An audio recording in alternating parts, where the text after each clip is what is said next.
We want to thank our amazing sponsor, the Rope Drop Queen herself, Michelle McKnight. She is a destination specialist with touring plans and can help you plan an amazing vacation. Whether it's Disney, Universal, a cruise, or an all-inclusive, she can help you with booking, planning, and strategizing to help you have an incredible experience at a great rate. Contact her today at michelle@touringplans.com. Now, on to the show. Helping you navigate the Disney parks. With the hope that it will be a source of joy and inspiration to all the world. You're listening to Rope Drop Radio.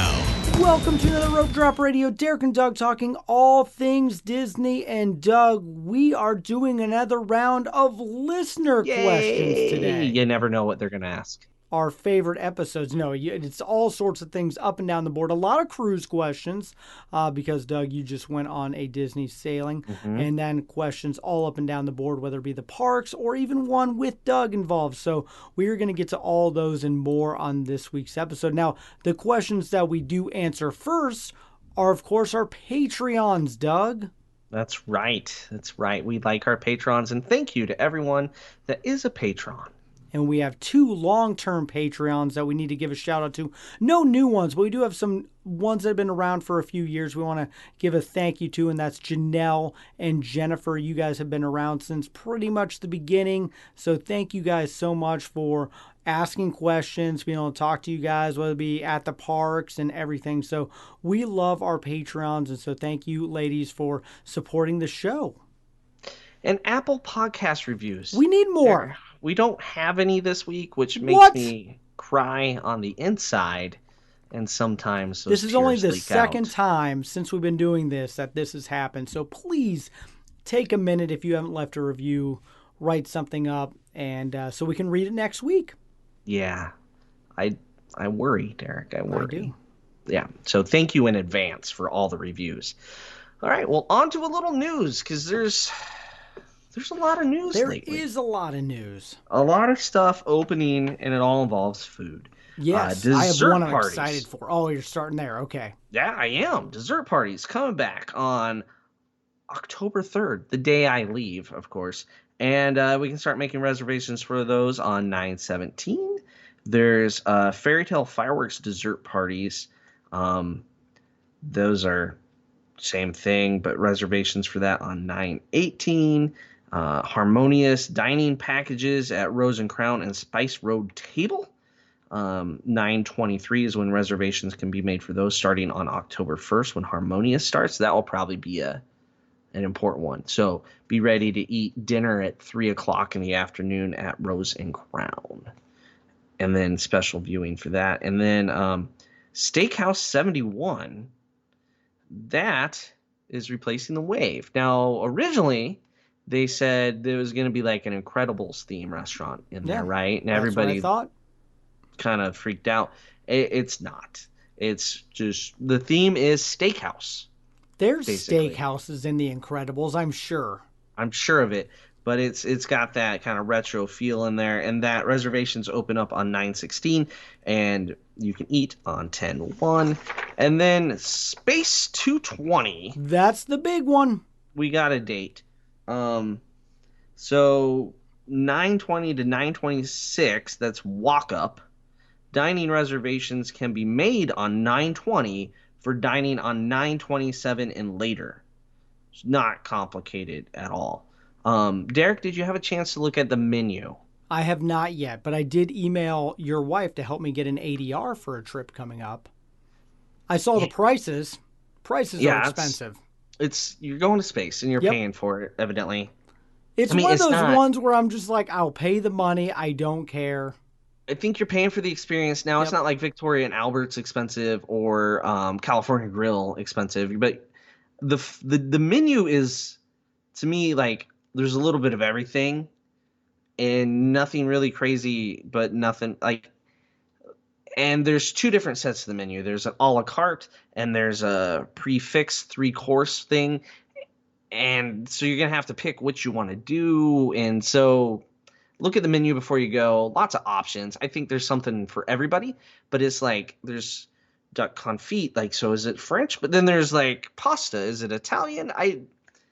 Is it just a steakhouse? I don't know. It's a little bit of everything, and very disappointed. It's not all freeze dried and rehydrated at your table. Wow, that I'm glad it's not. It makes sense, but yeah. I wanted to go all in on that theme. That's what I was looking for. Am I weird? You are weird, but it makes sense. But yeah, I'm hoping to get an ADR. In fact, really, when our trip is in November, that's the only ADR I really care to make. Like everything else, we're gonna spend enough money at that one. We can eat at a couple quick services to make up for it. And then we have the Candlelight Processional, which originally wasn't on the schedule to come back, and then they announced it is, and that's going to run November 26th through December 30th. It will not feature high school choir, so they're going to keep it all cast members, probably so they can space out a little bit on stage. If you've ever seen it, it's a lot of people that are not 6 feet apart, shoulder to shoulder to shoulder to shoulder on that stage.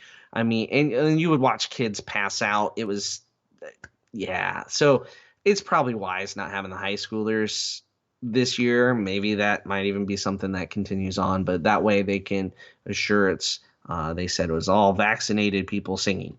And so they haven't announced any of the celebrities that are doing it, but that's definitely something to keep an eye on. Dining packages. I have not gotten a call yet. You know, neither have I, Derek. Bummer. You know, hoping that happens. My whole gig to redo the voiceover for Spaceship Earth fell through, so I'm available. Could happen.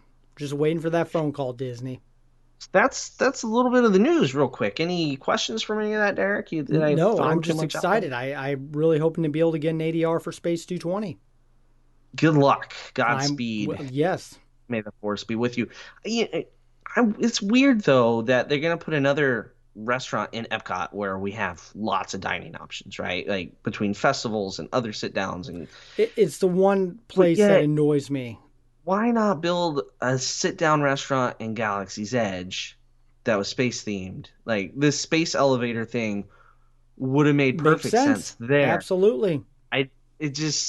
And now that they did it in Epcot, they're not going to want to do it in Hollywood Studios because we don't want to double dip. Which they'll put it in Galaxy's Edge in California probably next. Probably. Actually, that totally makes sense. 100%. Yeah. It makes sense. It'll be in one of the foreign parks for sure. No doubt. 5 years quoted. They pay for anything. Yeah. Yep. All right. Was that the news? A lot of dessert parties. Go ahead. Book I'm excited that they're coming back. I'm sure we will be trying to get a dessert party for Thanksgiving night. I think that will be our goal. Dessert parties on busy days are worth even more than you imagine. So, all right. First question, Derek. You want to ask that? I got it. I got all of our Patreons. Thank you, Patreons. So I got those pulled up, so we will get to those. All right. First question comes from a lot of people, so we'll just round this out, and it is, what is the current requirements to sail on DCL?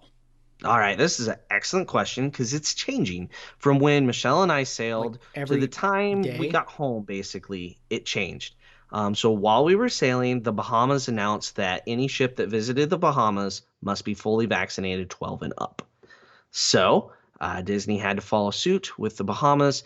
Just the other day, they announced that they are requiring vaccination for 12 and up through the end of this year, through the end of 2021. What does that mean for January 1st, 2022? I don't have a crystal ball. I can't tell you. What does that mean for under 12 when a vaccine is approved?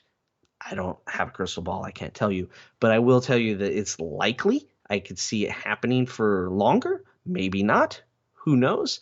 Kind of depends on when the FDA approves the next round of vaccinations as well. So the big question, if your child turns 12 right before the cruise and they don't have time to vaccinate, what happens? Right, Derek? Oh, that's a good question. Didn't even think about that. Or you scheduled this cruise to be your 12th birthday. Yeah. So in that event, they get treated as an unvaccinated child. So basically, it's through 12 and 5 weeks. So if they're 12 and 4 weeks, they get tested 3 days before. You do a test, you upload the results to the Safe Passage website, and then you get tested at the port. Now, all adults, children, everybody, vaccinated or not, tested at the port. That starts maybe between us recording and this coming out. So how that's going to go, I don't exactly know yet because it hasn't started quite yet. I think it's like tomorrow or the next day. So we're still learning, but right now everybody gets tested going forward. Everybody's vaccinated that's eligible to be vaccinated, basically, if that makes sense, and fully vaccinated. So any questions from that, Derek? Did I get it? No, I think you got it from everything that I read. And then also, you were right. Things are changing constantly. So, depending on how the numbers go, just stay tuned and we'll try to keep you updated as best as possible. And if you have Those any are the questions, rules. those are the rules. If you have any questions, message us and we will do our best to find whatever is needed to be updated with what's going on. And we're going to talk about other protocol throughout these next We questions. have a lot. So let's get go. to them. To our Patreons, who, by the way, are, I'm loving our fantasy football pick 'em. You have to be How'd a I do, Rope Drop Derek? Radio Patreon. You're ahead of me. You're actually third place, Yeah, Doug. just thought I Third wanted you to place. say that instead Yes. of me. I am doing terribly You at picked the football Packers, pick'ems. as did I. Go Pack, go. Anyway, Ryan Alexander, who's in there with us, he asks, what are the post-COVID DCL changes you like and those you dislike? I love the short fireworks. I can't say that. It could be a hair longer, but I did not like the long show before it leading up. I mean, maybe the first time I ever saw it, I did like it a little, but it dragged. Short fireworks. I like that. I also like them serving the buffet. However, they need the full buffet. So that would be a like and a dislike that they didn't have like Mickey waffles on the breakfast buffet. Like, figure that out. Um, Other things I did not like, boy, I wish they showed more than one of the Broadway style shows on the Dream. I think they'll figure out how, because the ship, our cruise, they really only showed Beauty and the Beast one night, and it wasn't like full. They didn't turn people away, so I think they would be capable of showing two shows, unless they're more concerned about increasing capacity prior to that. But there wasn't much I didn't like. I mean, my expectations were set, though. I knew what to expect, and um, it was good. There was more that I liked that I wouldn't mind sticking around, but I know it's impractical to stick around. Right? If that makes sense. Yeah. The only thing I know I like, since I haven't been on a ship, are the numbers of people on the ship. I saw the other day that they're like 18% full, and I would love to be on Castaway with only 18% of a Disney cruise ship. Yeah, I think the biggest complaint we heard out of anybody was not being able to move the chairs on Castaway.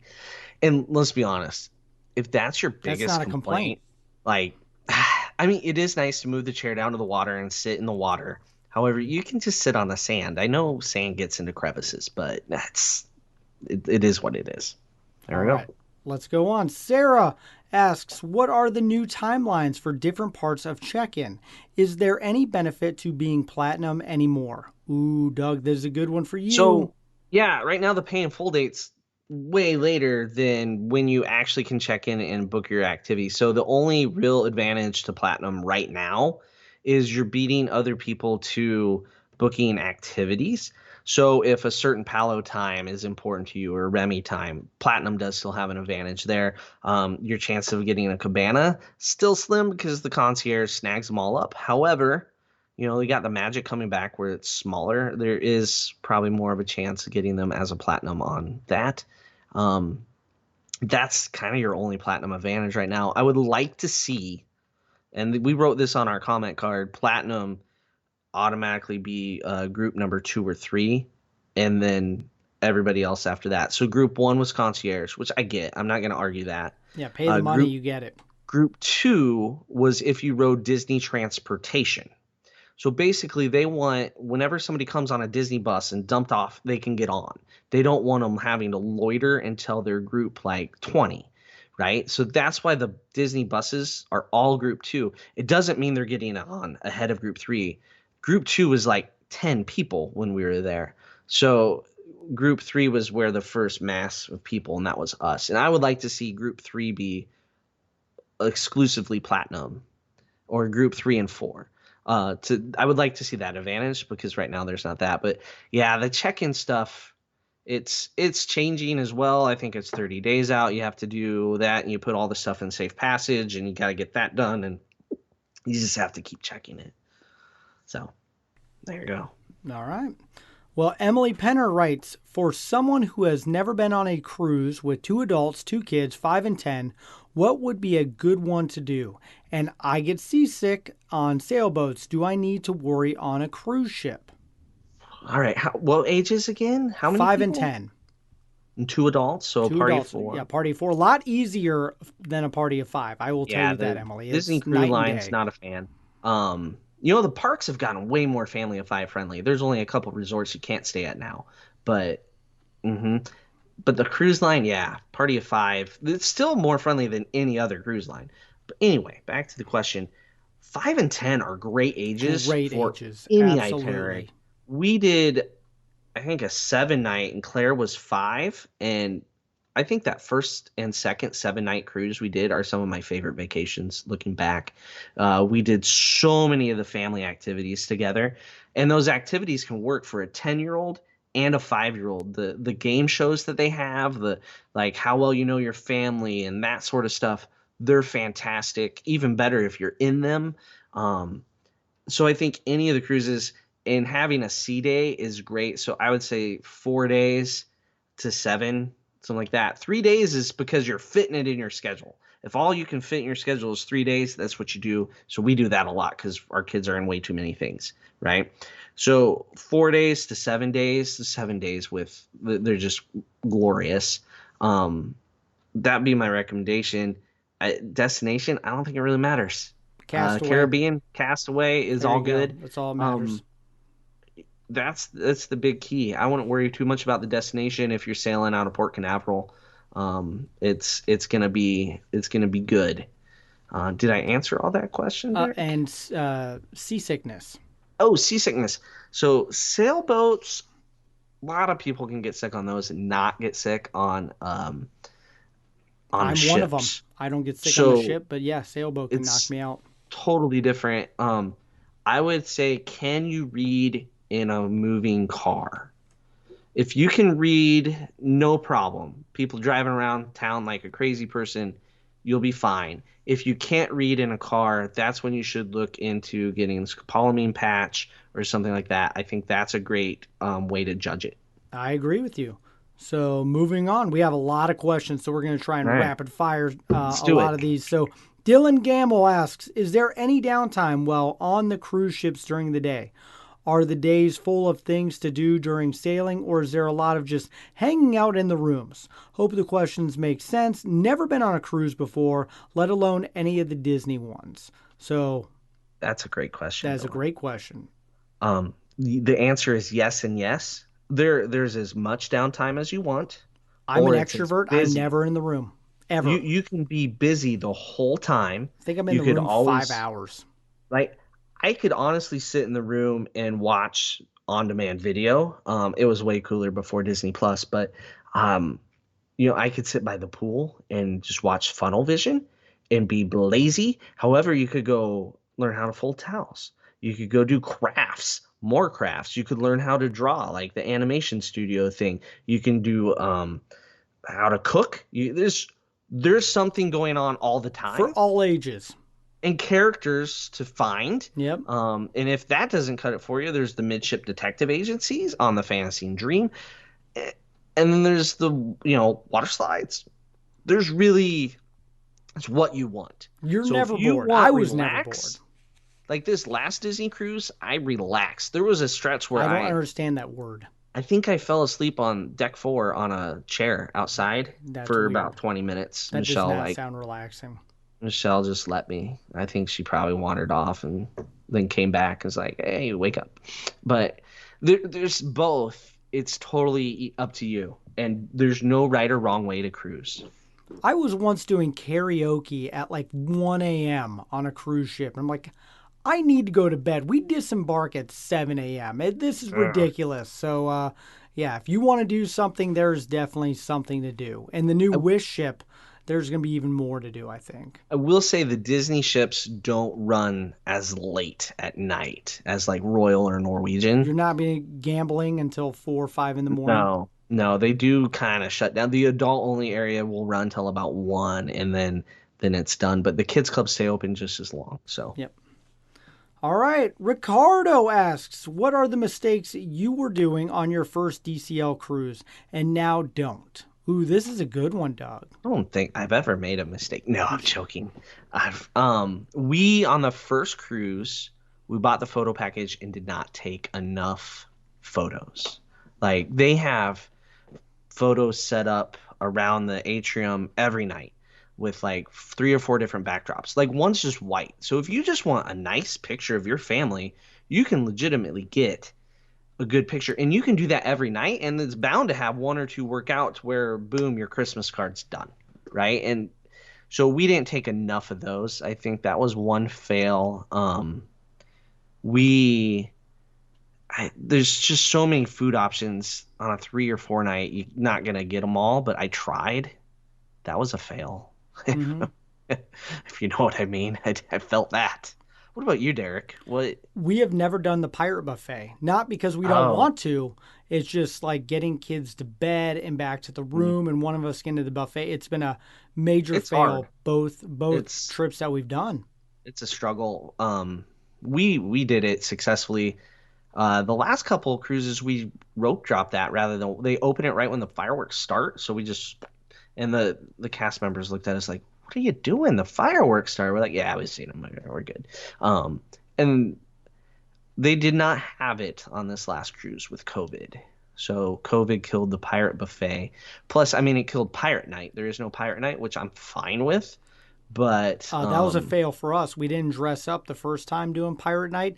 The next year we definitely did. Yeah. That's one of those things. You never dress up enough your first day. Yep. But I guess that earlier question, one thing, they do need to bring the pirate buffet back. I do like that, but I don't know, Derek. I worry that is just gone. No, it'll be back. That one I know it will come back. The buffet? I'm just talking the buffet. I don't think the buffet's coming back. Okay, we'll see. We'll see on that one. Moving along. All right, Wendy asks, for my 50th birthday in June, by the way, happy birthday. I have the goal of doing my favorite rides in all 4 parks in one day. Not sure it's doable, just to get the parks, without the old park hopper system. Thoughts? What's your guess about whether hopper stays like it is now or goes back? This is a tough one, because remember, if you listen to my show, I've never even done all 4 parks in one day. It's still easy to get to them all. Yeah. It's really not hard, but to do your favorite rides, that's a challenge. With Genie coming out, you might be able to spend some money to make sure you get your 4 favorite rides in. Could be the easiest thing you've ever done if you have the income to do it. Right? It's hard to say what that's going to be like. I just can't see when we get to the point where COVID numbers are low and staying low. I just can't see how they justify leaving park hopping at 2. I just don't see 1 o'clock makes sense. That is such a weird time. Sense. 11 makes it. Well, Why Epcot is opens at 11. Still opening at 11? Idea. Those are the 2 things that drive me the most nuts. Epcot's still opening at 11, except for select days coming up, by the way. And then we can't park hop till 2. Because Animal Kingdom, I'm done by like 11. Yeah, we have another question. We'll talk about that. I know. We'll get to that. Yep. So I guess we have no answer. Start at the park. You have the most rides. You can do it if you believe it. You can do it. That's for sure. Yep. And happy birthday. Epcot's the last park you go to on the park hop. Yeah, that's a no-brainer there. Yes. So happy birthday, though. Dylan asks, do you expect the overall prices for Disney World vacations to go back down to in the future? Oh, I can't even say that with a straight face, Dylan. Seeing the price increase over the last few years and seeing it climb, will they bring anything down to offset it, or is this just the new normal? Went in 2015 for my honeymoon and cost only $2,000 for a week. Now my trip booked some dates in 2022 is costing over $3,000 for the same number of days, and even the same resort. Yeah, it's not coming down. Inflation, my friend. It's lots of different things. The attendance has grown. over the last couple decades, right? Significantly. So they have to do something to cut that. And the easiest thing to do is raise price and hope less people come. It's win-win. But it's really not working out real well. I don't think it's not reducing the crowds enough. They're still selling, so as long as that park's full. They're going And to I keep know a lot raising of prices. people have, Absolutely. have looked at the parks in the last few weeks and like, oh, it's not busy. They raised the price too much. Yeah, it's September. These last 2 weeks, the best School 2 weeks of started. the year to Absolutely. go. If you We want to used to avoid do that. In crowds, fact, Labor Day, my time hop has been reminding me we used to go this week heck, all we the went time, Doug. last year Oh, we were. about We this were there time. 1 year ago right now. Yeah, and so not only was it COVID, and post Labor Day, that was ghost town. So yeah, don't Well, and it's also not a lot of down. people are waiting for the 50th. They were like, "Yeah, we'll wait a Yeah, couple extra weeks." yeah. So Wait a couple more weeks yeah, and enjoy the 50th. we knew that the last 2 weeks of September it was going to be nothing. So Yeah, yeah, it's going to be busy again. It's going to be busy, and yeah, prices only go up. When do you ever see prices go down? on Not just in old like dated anything. used Used cars, but cars. There you go. Used Disney like parks. you can't. Yeah, it's not. It's Not only going happening. up. Sorry, Yep. Dylan. All right. Chloe asks, is it worth going to DCL when your kids are too young for the free childcare? Is a Disney cruise worth it if you leave your child at home? I love this question, Doug. I would say yes and yes. I've done one of those. I've sailed twice now on DCL without kids, but I've never gone with a child that's too young. We were late to the party, but you have, I Dylan. have, and it was totally worth it. I love the Finding Nemo nursery, and yeah, it costs money, but it was a great time, and our kid loved being in there. And then, yeah, our other kids loved the clubs, but I mean, it really wasn't that big of a challenge to have. I'm trying to think how old he was, give or take Yeah, one and a about half. one. Yeah. Yeah. He loved the characters. He loved Pirate Night. Yeah, my arms got a little tired and shoulders carrying him, but he loved it so much. And we have those pictures and memories of having our child on a DCL ship that we'll have forever. In fact, I am looking one. It's been my computer background since we got off there. So him with Mickey on Castaway. So it's definitely worth it in my mind. And the nursery and the staff are next level professional and will do a great job. And he didn't even cry at all. So it was totally worth it. We did a couple dinners and a couple shows where we just dropped him off at the nursery. And I know there's some people that will wait until their youngest is old enough, but you gotta remember that puts your oldest kid way older. So sometimes, what you're waiting for robs the oldest one of the experience when they're younger too. So think about that. And I've heard some people that they wait till they go like right after their youngest turns 3, which is the age you need to get in the clubs. And then they're just a little too young, immature, to really handle being on their own in the clubs because a lot of 3-year-olds haven't done preschool. And if they've been at home with mom or dad and not going to like a daycare setting, that sort of stuff, they like parents like, here you go. And then they like, cry and come right back. So that can happen.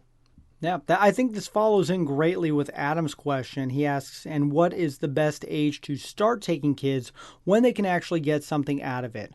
More of once or twice in the lifetime type of thing. So what's the best age? And I think this is a great follow-up question. Yeah, if you're going once or twice in a lifetime and you're looking at what the kid gets out of it, not the adult. On Disney Cruise. Probably 4 to 5. They have a fantastic time, Bibbidi right? Bobbidi Boutique and all They're the they're not things. gonna Yeah. remember it, but you're gonna My have all the daughter still pictures. remembers a lot of her They'll- fifth trip. Yeah, 5-year-old. And then I think that 10. I was going to say, start they moving into the tweens. When they get in the edge, Mhm. if they're outgoing, they can do a lot of neat things with the edge, especially on the longer cruises. But they're all pretty fantastic. I can't answer that. Each I'd kid want is to go different. every year. Yeah. And yeah, I think for Alden, it didn't matter what club he was in because he didn't really like being in the clubs that much. He'd rather be hanging out with his parents because he's weird like that. Where Claire be like, "See ya, I'm gonna go in here and color with Tinkerbell," I and mean, my introverted kid would go to the clubs at 7 a.m. and I wouldn't see him again until 7 p.m. And that was his choice. He's like, no, don't pick me up. I don't want to go. but we're having fun as a family. Yeah, I had to drag him out of there.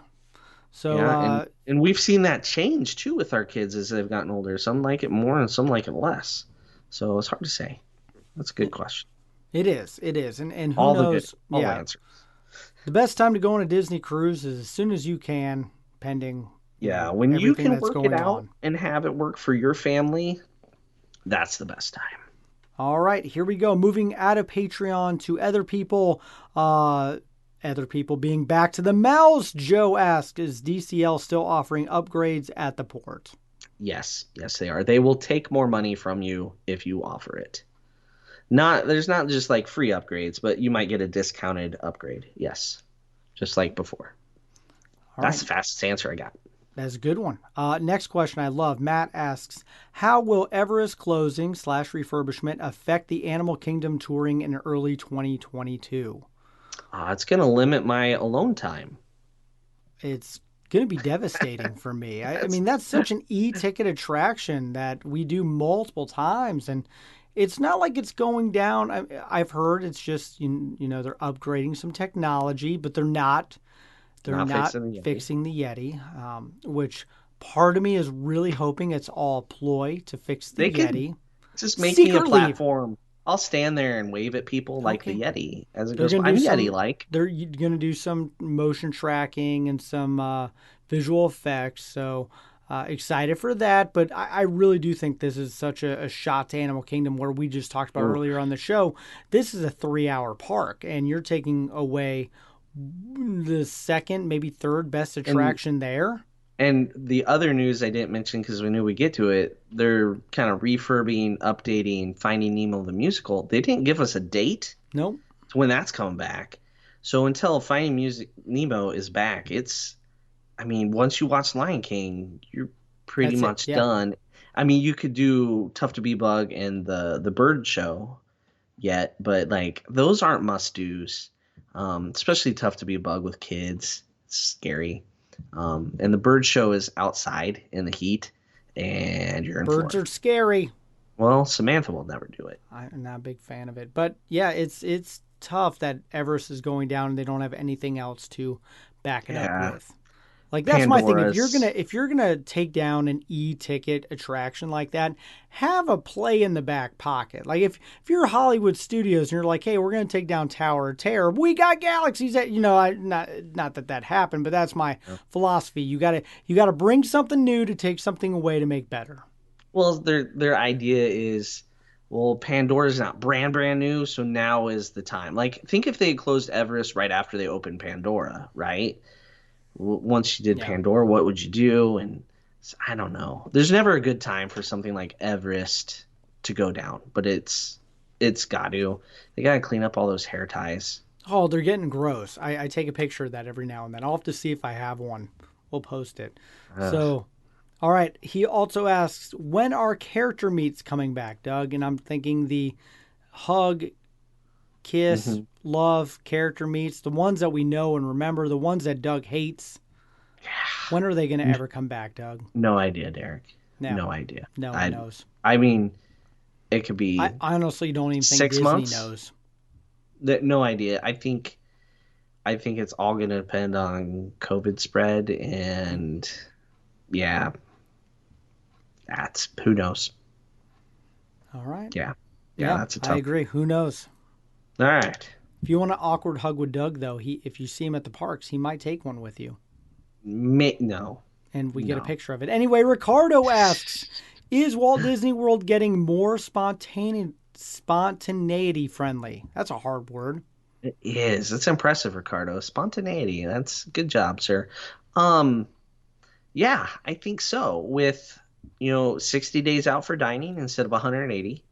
I mean, 60 days in advance to make dining doesn't sound spontaneous, but compared to 180, it's also harder to get ADRs right now, I feel like. I know. I like the 180 because I love the 180. I failed once again to get Ohana, Doug. Failed again. Gotta set your touring plans reminder. I do have that the going. only option. I have that going right now. And then with like Lightning Lane, Genie Plus, Max Pass style, I mean, you're making it day of. That's a little more, much more spontaneous than making your Fast Passes 30 days out. So, Yeah, I yeah. agree. And Yeah. I like the touring plans, the wait time app. That definitely helps me move around the park a little bit faster to what the actual wait time is. And can be spontaneous with that one too. Be like, oh, well, you know what? It says 75 for Jungle Cruise, but, touring plan says 19. We'll take a shot and go that way. But on the other end of the spectrum, we still have park passes. Yes. So you can't just like wake up in the morning and be like, you know what? I'm not feeling Magic Kingdom. I want to go to Hollywood Studios. It may or may not be available. Yeah, So that's true. most Can't do that one. almost everything's available right now, but like we said, September has not been busy. So we'll see going forward if once capacity is all the way back, if that actually will matter. Like if you can wake up and just make your park pass. Yep. Don't know. All right, next question. Love it because this affects me. Yesterday, Matt asks, can you provide a break even on the new annual passes? All right, so here we go. A We're lot going of to talk math about on this one, by the way. the Incredipass, right? Because that's something everybody can get. It's Yep. not for Florida residents. So and it was funny when they announced all the different passes. A lot of people were like, "There's only one option for people that live in Florida." Like there was only really one option before. It just sounded like two because the other option added the water parks, which is still an add-on if you want to do it. All right. Anyway, the Incredipass. So if you're looking at break even, you're looking almost exclusively at your park tickets, right? It's has nothing really to do with the other stuff. So your park tickets. So Incredipass is $1,299 before tax. So $1,300, right? A 5-day hopper. Now remember, the price changes depending on the time of year you go. So you can't just say like, it's this much.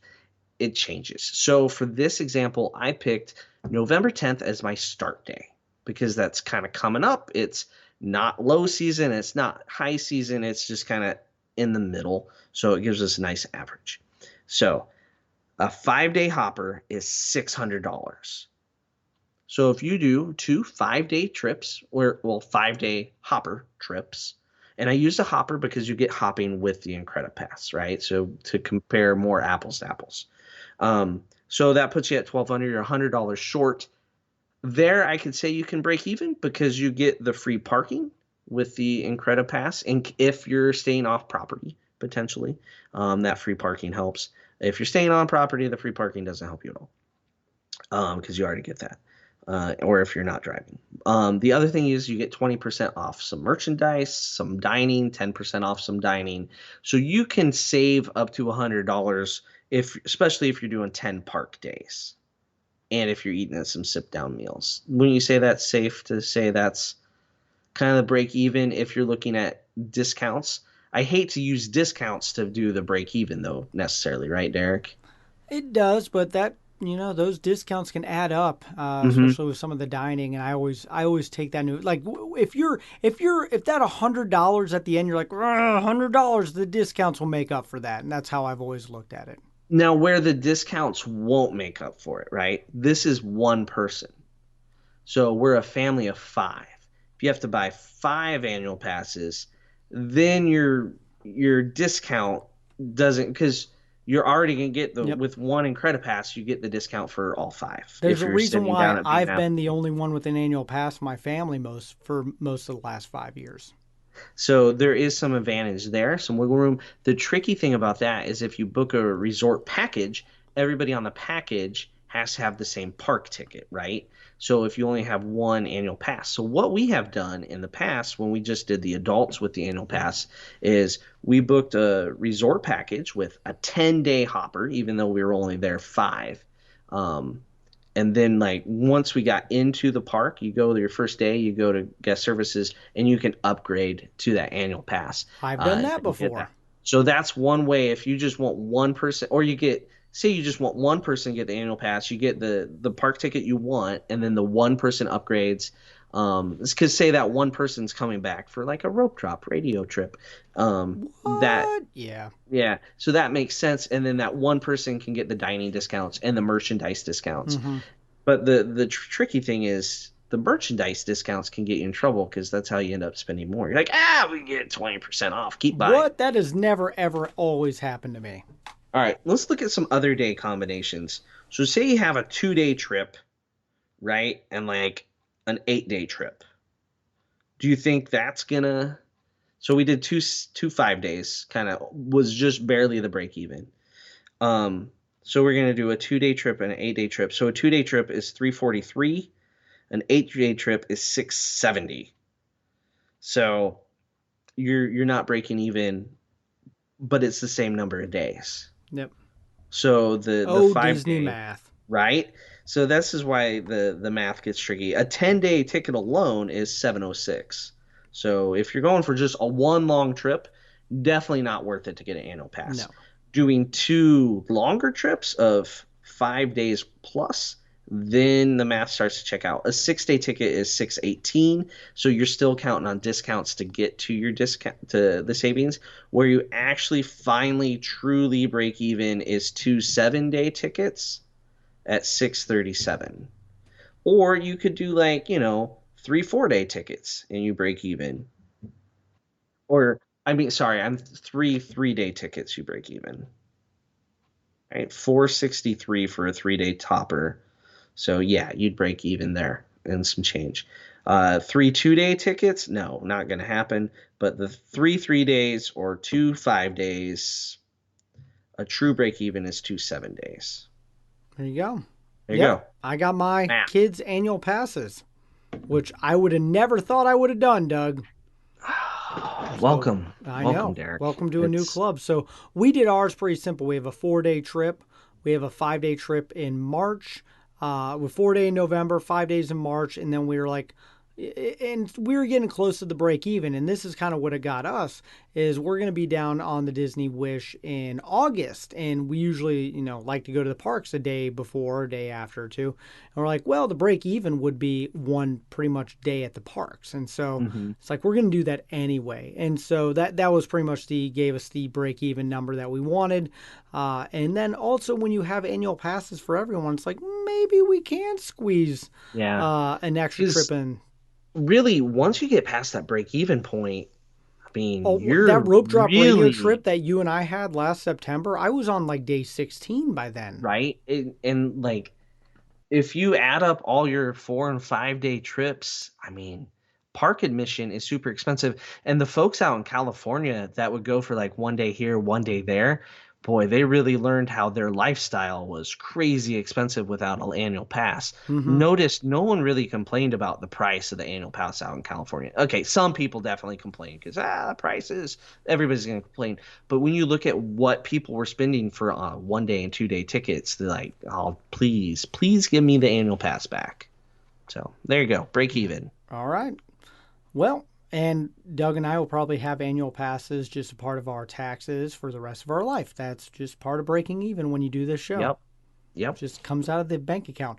Anyway, next question is, I don't know who wrote it, but I love it. Oh, it's Matt. Is it Matt still wrote that one? Okay. How long would Doug last at Walt Disney World if he were wearing 2 left shoes?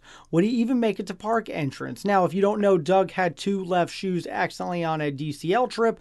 Go back and listen to that. But I can say that Doug would not make it to the park entrance. He would be Amazon something to his room or to the gate or somewhere. He would not get to park. Not at all. I'd drive to Target or somewhere. You don't want Doug to have 2 left shoes. No, nobody at the wants parks. that. No one wants that. Wants you it. think, it'd be funny, and you don't even want to be in the same park. If Doug has 2 left shoes at Epcot, you want to be at Animal Kingdom. Lord. I wouldn't make it to lately we've had a rental car all the time. I'd make it to the rental car. But so I usually fly with flip-flops on, right? And pack my tennis shoes. So it is a concern. If I screwed that up, I'd be finding like a sporting goods store or some place to buy tennis shoes. There'd be no hesitation about that, but I wouldn't make it very far. That was so uncomfortable. It Can was only bizarre, imagine. weird For the walking record, in it. if I had two left shoes, I would not be going to the parks at all. I would be going to maybe the gift shop, getting some You sandals, know, they something. don't. They're hard to find, but Disney Springs has options too. There you go. I would be Go to finding Disney something. Springs. Yeah, it's you always get Crocs. Whatever you got to do. Yeah, I don't think Yep, so. at that point. Okay. So anyway, Nate asks, worst name, Mickey and Minnie's Runaway Railway or Creation Shop? Do you even know what the Creation Shop is, No, I Derek? must. I read this now, and I'm like, oh, am I missing something? That's kind of what I wondered. Like, does Derek even know what this is? So you know Mouse Gears at Yeah. Epcot? Yep. That's the new name of Mouse Oh, I did Gears. know that. I did hear Yeah, it's that one. awful, isn't Yes, it? it is terrible. That's way worse I because love mouse gears yeah, Mickey and Minnie's does a great job of describing exactly what it with is, the which ride is. annoys me a little, but it's way better than Creation Shop. Yep. I I don't know did what know that. that. Yeah. Yeah, I mean, honestly, in the middle of Epcot, they could just put a word. They could just put shop, Yep. right? And let's be honest, Buy our stuff. like .com. Disney stuff, and it wouldn't matter. But the Creation Shop, it's just a little weird. Yep. I agree. Yeah. All right. Moving along, we have another one from Back to the Mouse. With the new Genie Plus, do you think it's better to stay on property, or would you save that money and go off property and pay for Genie Plus and Lightning Passes for the few that the Genie Plus isn't available for? I love this question, Doug, because I've had It's the exact same question. it's a great question, and somebody answered it very thoroughly. I started doing some math, and I'm like, you know what? I think I just heard something about this. So our friend Joe, Disney Deciphered, Joe Chung, he did all the math, and he had some surprising results that it's not necessarily cheaper. He calculated in getting to the park, paying for parking, resort fees. I mean, he was very thorough. So if you're staying at a value not probably worth staying off property. You're not saving the money. Plus, you got to remember off property, you have way more hassle. But they talked a lot about all the things Disney's taken away, like Magical Express. They didn't mention airport check-in, which is, I think, the biggest crime of all. R.I.P. We have to pay to park, right? All these little things. But you know what? You pay to park at a lot of other resorts. So they did like a Disney Springs resort, some other off-property ones. The big takeaway is if you want more space, stay off property. That's what you're getting. And if you're staying deluxe, you can save money off property, but define deluxe off property. It definitely varies a lot. The nice thing about Disney is you know what you're getting. So you're not necessarily saving the money to put towards Genie Plus. You might be upgrading your space. So say you were going to stay at Caribbean Beach, you can get more room off property for the same price as Caribbean Beach is kind of what comes down. But check out Joe and Leslie on Disney Decipher. Definitely give them a listen. A little shout out to them, but it was a great episode. It's a whole episode just about this question. I almost asked Michelle to do all the math for me, and she's like, I've been on hold for an hour and a half with Disney Cruise Line. So I was like, never mind. I'm going to back. And I think you're going to Geez, see a lot of lot Disney Cruise more Line will be later. breakdowns of this question as we get into October, And- especially. And what's equivalent, right? That's the tricky thing. The Swalfin or the Swan and Dolphin, I think, is one where you can save some money and you still have some of the Disney perks. So, and the biggest problem before about the Swalfin was there was no Magical Express and you had to pay to park at their resort. Well, Disney solved that problem for them because Now they do it. it's the Yeah. exact same scenario, right? So, Swan and Dolphin, which is something Disney travel agents can book for you, definitely can be a way to save some money and still have that deluxe location right there by Beach Club, Yacht Club, and but it doesn't feel it to me. It feels more like I'm in Las Vegas resort type of place rather than there.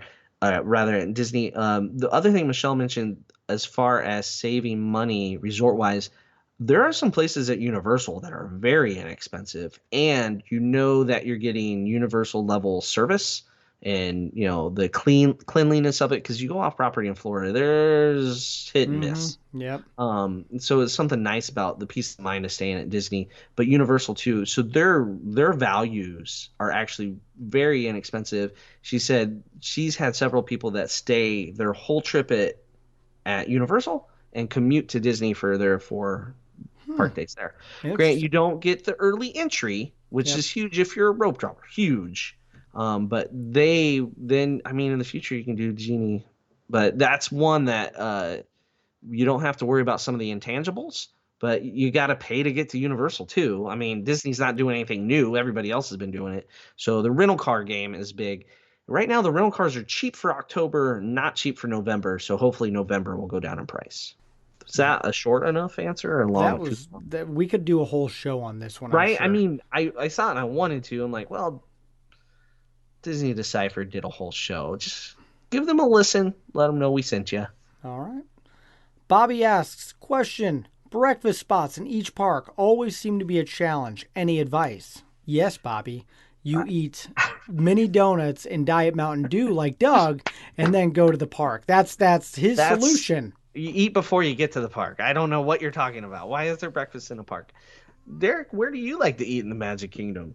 Oh, I was prepared for Animal Kingdom, but Magic Kingdom. Okay, let's go that route. Yeah, you go. Animal Kingdom's really simple. Pandora, and then when you do rider swap or whatever, you go to Starbucks right there. Easy peasy. That's Starbucks. I've spent so much. I don't know if I've gone to Animal Kingdom and not gone to that Starbucks. Because right there by Pandora. It is. You get a breakfast sandwich and a coffee. Done. They have a little breakfast thing at the Pongo. Yeah, that was the worst breakfast sandwich I've eaten in my life. No, that was it? Yeah, it was pretty bad. So I don't. It was made the day before. I will never forget that one. In a warehouse down the street, but yeah, I mean, it's breakfast. It's what mini donuts from Amazon are for. There you go. So that's Animal Kingdom. Really go to that, and if you want to sit down, you go to Tusker House. Oh yeah. I don't the breakfast spots. So I did learn this week that Rainforest Cafe serves breakfast at Animal Kingdom. Yeah, don't do that. Ever. Please don't. So, Shell had to book that for somebody. Now, then you're moving to Hollywood Studios. That's when you get on the app and you pre-order. Like if you're in Toy Story, if you're rope dropping Toy Story, boom, you hit up Woody's Lunchbox, and the app is great. That's the one good thing COVID did. I can get my food, and I can literally eat and be on my way to Millennium Falcon without any detour. Hollywood Studios might be the best grab and go quick breakfast park. You could have a Ronto ramp if you start in Galaxy's Edge and move over. Absolutely. They have a breakfast Ronto wrap, which I think is superior to the regular Ronto wrap. Sorry, Kent. It's true. I love that thing. And then they added the Mickey waffle platter over at Hollywood Scoops. It's not even on the app. You just have to get in line and get it, and like super fresh and like tons of they were good. Perfect. Yep. I don't say that about food often, Derek, but it was perfect. Epcot opens at 11, so if you're not eating breakfast beforehand, that's a different issue because you want to start drinking when you get into Epcot. Breakfast Cape May is where breakfast is that if you're going to Epcot, you're eating in your resorts. Yeah, you're grabbing some at the bus. There you go. That's the easy way to do Epcot. Need to eat way before you get there right now, unless it's one of the days coming up where it opens early. But on the way in, like you could do the Boardwalk Bakery. That's a good option. I have done Sunshine Seasons, like a group of the kids we'll rider swap and they'll do Soarin' and then yep. Not done now. That 3 or 4 times. No, not now. No. But that's something. Garden Grill had a great breakfast too, but. And then Magic Kingdom, there's only one option, Doug, and that's you rope drop Seven Dwarfs Mine Train, and then you go get a Gaston cinnamon roll. You inhale that sugar that will give you diabetes instantly, and then that gives you enough energy to move on to the next 4 attractions. If I was eating an actual breakfast without you at the Magic Kingdom, it would not be that cinnamon roll. It would be a waffle from Sleepy Hollow. Okay, yeah, you know what? It's not far off that path. So I do both and meet in the middle. Exactly. Meet at Peter Pan. Done. Yeah, or maybe by Pinocchio's. Sit outside of Pinocchio's. And I like it. Eat our breakfasts. About halfway. Also, you have a Starbucks right there as you walk in, and I don't know The how many slowest times. moving line on earth, though. It is ridiculous, and I have probably at least 30 pictures on my phone of that Starbucks. We went there on Michelle's birthday trip and got water. She got eliminated. I got water, and they wrote my name as Dong again. Makes sense. I don't know how many times I've been called Dong. I'm gonna start calling you that on the show. Might as well. Might as well. So There you we go. have one more question. So we have Elena Lauren, who asks, "What is your favorite cruise destination and why? And favorite ship and why?" Also, I'm a dentist too. So, man, we really do Hey. get dentists that listen to this show. It's a demographic. I guess. We Dentists who cornered like it. Disney. That's because they like the breakdowns we do on the very detailed, orientated type people. So that's makes sense. It adds up. Man, What's your actually favorite enjoy destination? Where would you like to Castaway. cruise? Castaway? Yeah, Yeah, but I Castaway's did my talk favorite. about in our show that I do want to get to Alaska. That is in my bucket list items. But for what I've done, I mean, Castaway is the greatest place on the planet, so I would like to go there as much as possible. So, I mean, it's tough for me between Alaska and Europe. The neat thing about Alaska is you're just on the ship, you get to enjoy the ship and look at the nature. Like it's like a 2-for-1. Where Europe, it's like you get to go be immersed in Europe for the whole day. And then like with kids especially, you get back on the ship, they get to eat chicken nuggets with ketchup, and that's two things you're not doing really, or chicken strips, my bad. It feels like home, but yet you're in Europe, so it makes it much easier to do with children. But you can still get that immersion. So that's not really an answer. Favorite ship, fantasy. I'll just say it. Derek? Okay. That's a tough one. I've only been on the Dream and the Magic, and I have a feeling the fantasy cruise that I would have just been on last year, that's been canceled now on us, would be up there. But I kind of might lean a little towards the Magic. I like that smaller ship size. I really loved the smaller size of Castaway. That right there made that class of ship worth it totally. So that might be it, but you know what? I need to get back on a ship. My favorite cruise ship is the one I'm on, Doug. That's the best answer there. But I will tell you what, as soon as I get on the Wish in August, I have a feeling that one might move up the chain.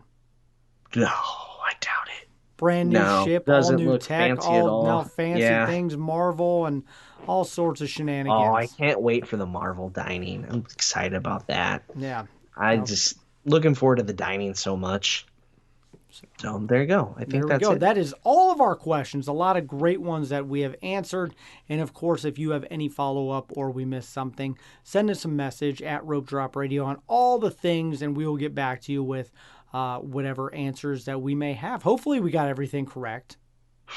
Well, we'll be told. Our own opinions, absolutely. Yes, these are not the opinions of the Walt Disney Company and or correct.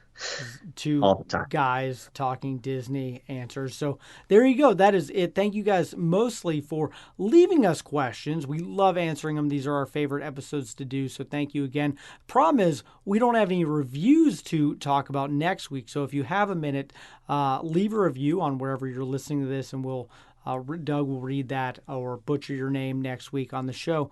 And also, if you want to go on a cruise or to Walt Disney World, literally now is the best time to book. The 50th is right around the corner. Doug's going to be there. This is the time that you want to get your name going. Heck, I want to get to Space 220, Doug, so I had to book a trip. So, literally, we just added Epcot 2 days ago. No, yesterday when we were recording. So, all for that reason. So, right now, great time to book. Excellent. Yeah, I'm glad that you added that Epcot day to try to get in there. I know. Hopefully I'm excited you get for in that. there. Yeah. But we have the annual passes. I have no idea. Family of 5. That was my question. Is it a family of 5 restaurant? Or do they have one table in the back corner? The way Disney works with their dining reservation thing, it's always better to be a family of 4 or 6. It's always be a family of 2. Oh, that always helps. That always is great. It's just like me and my wife sitting at a table, my 10 and 8-year-old sitting, and then we'll put the 3-year-old at another table. It's all good. We'll be in space. Anyway, we got to get to the Patreon show. So if you want to be a part of that community and get your questions answered first, and of course, the bonus stuff, you need to click that in the show notes and book your trips, of course, with Michelle. Her email is in the show notes as well. But for Doug, I'm Derek. You've been listening to Rope Drop Radio.